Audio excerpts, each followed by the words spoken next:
On this episode of Hot Rod Hoarders, we're taking a look at the heart of Route 66 Museum in Sapulpa, Oklahoma. I recently had the opportunity to check out this museum while I was on the Great Race, and usually these museum stops that we have while we're on this event, they're not very long. They're a very brief stop. So I had just a few minutes to walk around this place. I didn't go into great detail, but I wanted to show you some of the cool stuff here and encourage you to go check it out for yourself, because there's some things that I didn't quite cover. I just kind of glanced over and glazed over this collection, but there's a lot of cool stuff here. This place is right on Route 66. It has a giant gas pump out front. This thing is like a giant tower, and the museum itself is not very big, but it is definitely worth the visit. There's a lot of cool stuff in there. So let's get right into it. The biggest area is kind of back here in the back of the building, and in here you'll see a Model A pickup. Then we pan over to a Lincoln Continental Classic suicide rear doors. These cars are so cool. And then we've got this T-Bucket, which really got my attention because this thing is very, very correct for the 1960s and 1970s. You'll notice it's got a set of Goodyear polyglass tires on the front, and then it's got slicks on the back. It's actually got considerably wide wheels all the way around. It's got a small block Ford engine with 2 4s. Lots of good chrome pieces, gold paint. This thing is your typical late 60s, early 70s T-Bucket. Then we have a 1960 Corvette, which looks to have original paint. This thing looks original from front to back. And next to it is a 1971 Pontiac GTO. Beautiful color combination, got the honeycomb wheels on it. This thing is slick.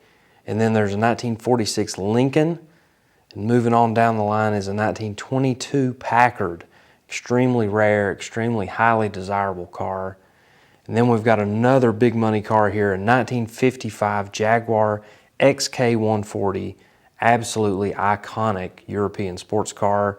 And next to it is another Jaguar. This one is an XKE, a 1967 model. Again, just iconic, timeless European sports cars. Then for something a little different, a 34 Ford 3-window coupe. This one is a street rod. And then we've got a GM electric car that looks like it's from the 1990s. Then moving on from that is a 1950 Chevrolet 3100 truck.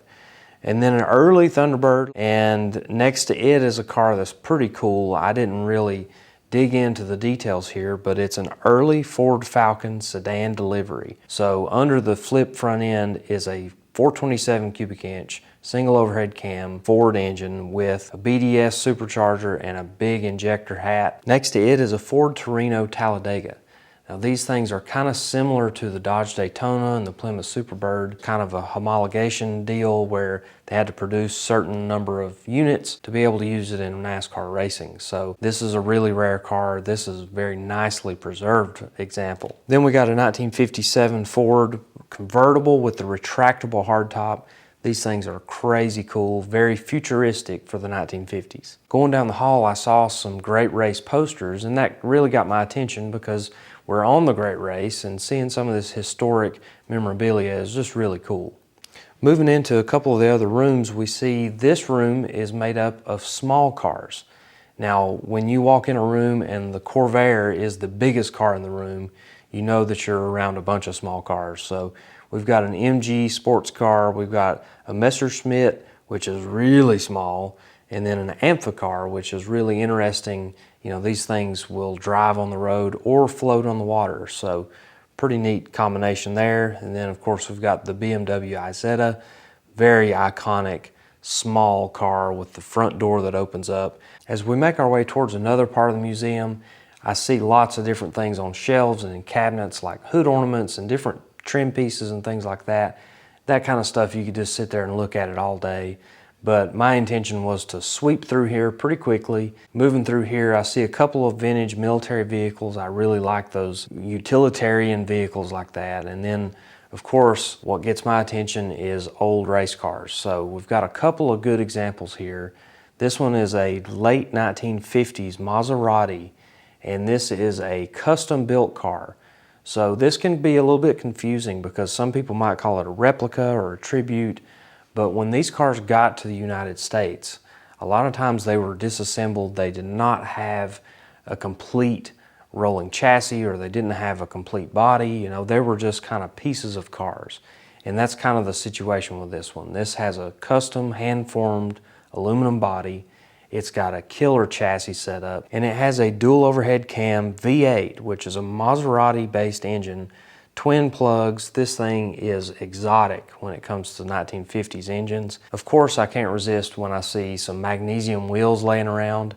These appear to be off of a midget race car.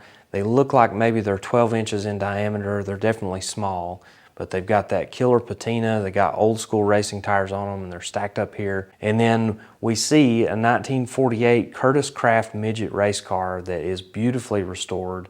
Again, it's got magnesium wheels on it. These are the kidney bean style, and just very nicely done car. Very slick paint, lots of great original and vintage details on this thing. On one of the back walls was sort of a workshop scene that had a lot of broken and used racing parts on it. And of course, that's the kind of stuff that I like. So hanging on the wall here, there's an old school Mickey Thompson knockoff center.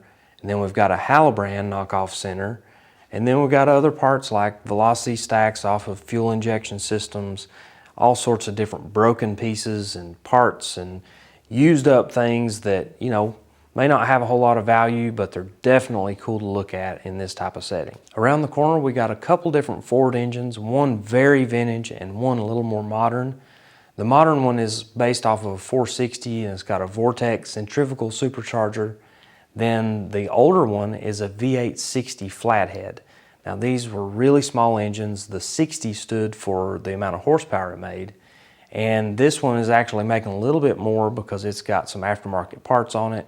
You see it's got an Edelbrock intake with two Stromberg 97 carburetors. It's got some Offenhauser pieces on it. The last engine I saw in the collection was a Corvette LT5. These things were radical in terms of Chevrolet engine design. In fact, they didn't even come from Chevrolet. They were outsourced altogether. So pretty neat engine to be sitting here on a stand because it looks very different than any other Corvette engine that's ever been produced.